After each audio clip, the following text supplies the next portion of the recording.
she looked terrified, like someone was following her. Security cameras caught 21-year-old Elisa Lam in an elevator, pressing every button, peeking into the hallway, hiding in the corner.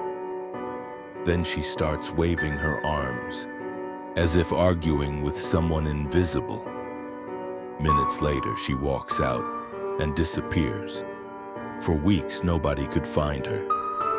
Guests at the Cecil Hotel started complaining about low water pressure and a strange taste in the tap water.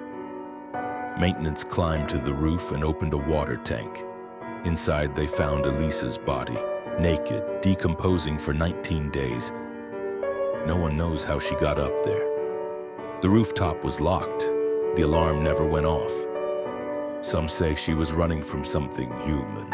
Others say she wasn't running from this world at all.